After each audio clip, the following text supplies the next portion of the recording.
A few years back, Leica released a watch. There were mixed feelings. Leica makes cameras, not watches, but it does make those cameras incredibly well, so it should also manage to make good watches too. Anyway, they learned some lessons after the first outing and now they're back. And you know what? You should probably take a closer look. For all things pre-owned watches, whether buying, selling or trading, visit watchfinder.com, link in the description. I had no idea, but I found out that Leica founder Ernst Leitz, before he got into cameras, he trained as a watchmaker. Cameras back then, in the mid-1800s, were big old lumps, like the kinds of things you had to sit still for ages and carry around in big wooden boxes. Funnily enough, it was the micro-engineering Leitz founded his business on that trickled down to Leica producing the world's first 35mm camera. The fine, precise mechanism, engineered by Oscar Barnack, was built on the back of an industry into which Leica is now trying to broach. So why is Leica trying to make watches? It's almost reflective to say to make money, because Leica in itself as a camera brand has evolved into not just a technical product, but a lifestyle one too. That red dot is synonymous with luxury. When reviews extol the feel of the grip or the mechanical satisfaction of the controls, you know this has transcended from mere practicality. Sound familiar? I like mechanical overkill. I like hi-fi components whose remote controls are milled from a solid block of aluminium. I like car doors that close with a thunk. I like watches that record the time with 200 tiny parts.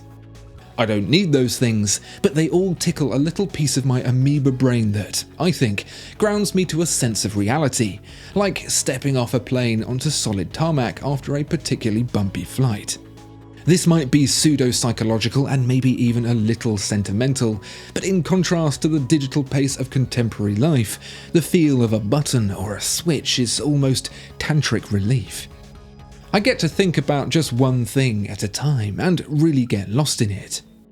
You may or may not know that I'm a keen photographer myself and have found a particular niche in astrophotography, a process-driven, step-change hobby that lets me lose myself in the moment to give value back to my time. And the equipment feels solid, fundamental, grounded. So why is Leica making watches? Money? Let me tell you, it costs a lot of that to make one, and the only way you're hoping to see any of that back is to make a good one. So why do Leica think they can make a good one? Because of those fundamentals. They understand what it is to appreciate even the smallest moments in time, right down to the split second. Ernst Leitz's watchmaking skills were so crucial to the success of Leica because those moments don't hang around for minutes at a time to wait and pose for you. You need to be able to react in an instant. Leica understands the mechanical complexity required to capture time, and so it understands watches. The first watches, the ZM1 and ZM2, dipped a toe in the water, a tentative hello to a group of people it shared a kinship with but hadn't yet become fully acquainted. The ZM11 is a more confident stride into watchmaking territory. It's not without its missteps, but to dismiss it entirely would perhaps be the biggest misstep of all. If you've made it this far, you've indulged my ramblings enough as I try to give reason to the unreasonable and find rationale in the irrational. I wouldn't say we're all cursed, per se, but at least perhaps the associated guilt of self-reward can be neutered a touch. Moving forward, we're going to talk about the ZM11. If you're familiar with the Porsche design era of IWC, you'll feel very at home here. The Germanic influence for this Germanic brand is very Germanic, and there's no ignoring it. And the ZM11 feels very Germanic too. This thing is solid. If you've ever handled a Leica camera, the thought has most certainly crossed your mind that it could dish out more damage than it will ever take, and the ZM11 is no exception. I cannot stress this enough. Leica knows how to build solid, beautiful, well-engineered things. That shouldn't be a surprise. And the ZM11 is those things.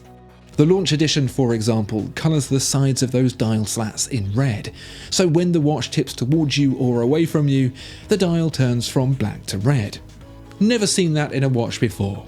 It reminds me of those little toys you'd get in cereal, with a few seconds of a scored goal or something like that you'd tip back and forth to relive the moment. A moment of time, captured. The hands, markers, case, crown, bracelet, there's nothing overtly luxurious going on here, and that's quite right.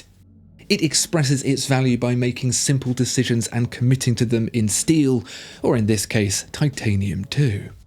The matte finish on the titanium I think works especially well. It has a feeling to the touch that makes it somehow seem more important a thing than you first realise. The crown is nicely tactile and well judged. There's enough tactility for it to feel purposeful without it being sharp and overstimulating. That's Leica's savoir-faire, if we were to use a cliché watchmaking term. It can do that all day long with one arm tied behind its back. The bracelet too feels like bionic snakeskin. It's simple and almost raw, judged well at the point of tactility. Whether on the strap or bracelet, the 41mm case feels bound to the wrist rather than sitting on it. Some more taper would be nice, but it's not a necessity. Swapping between the two straps is straightforward thanks to a proprietary quick-release system, which is modelled on the iconic red dot and one of the easiest systems to use. Only sticking point is it took my lizard brain a few moments to figure out that reattaching the strap required pressing the button down first. You'd expect most companies trying to add a watchmaking string to their bow would simply buy in a movement, but Leica understood that when it comes to the mechanical joy of a watch, that would be a bit of a cop-out. So the caliber LA 3001, engineered with industry masters chronode, offers Leica's interpretation of a mechanical movement from the ground up. You'll find no Geneva stripes and polished bevels here. Like the rest of the watch, and indeed the cameras, this embraces industro luxe with thick lines and dark shades, topped with brusque finishes. From a practical perspective, it offers industry norms such as chronometer accuracy, 60 hours of power reserve, and is sealed to 100 meters. The watch at launch comes in 3 options: black with red on titanium, golden brown on titanium, and blue on steel.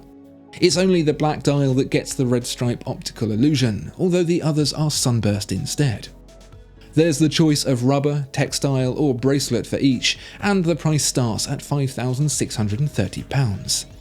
What pleases me most, actually, as an evolution from the previous watches, is that there aren't too many fourth wall breaking, "Hey, we make cameras too" moments with this watch.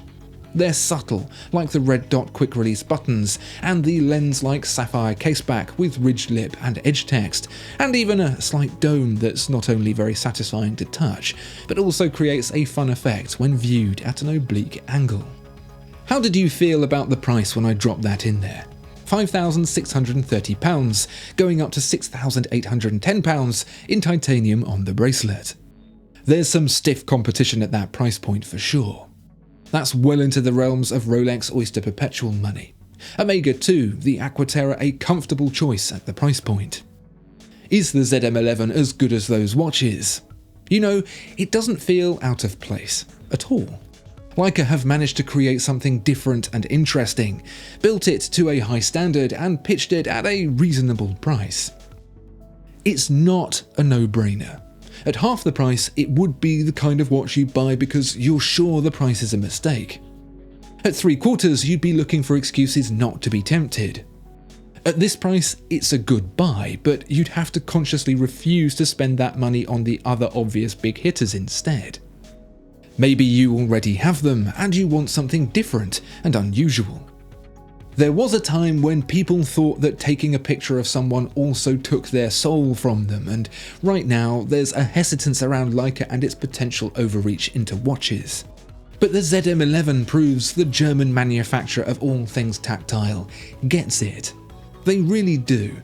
If this watch had a popular watch brand stamped on the dial, people would buy it in a second. I can tell you all the stories and give you all the history, but there's one thing I can't do through this medium. Put the watch in your hands. When it comes to a Leica camera, the biggest seller isn't the glossy product shots online, and to a lesser degree it's not even the example shots taken by the camera, it's holding it in your hands and feeling it for yourself. The weight, the tactility, the satisfying mechanics of it. The ZM11 is the same. If you find yourself with not much to do one day and there's a Leica store nearby, get one in your hands and feel it. Try it on. That's when you'll understand why Leica made a watch. What do you think of the ZM11 and indeed Leica making watches? Let me know down in the comments below. Thank you so much for watching, and don't forget to head on over to watchfinder.com to buy, sell and trade pre-owned watches. Link in the description below. Goodbye.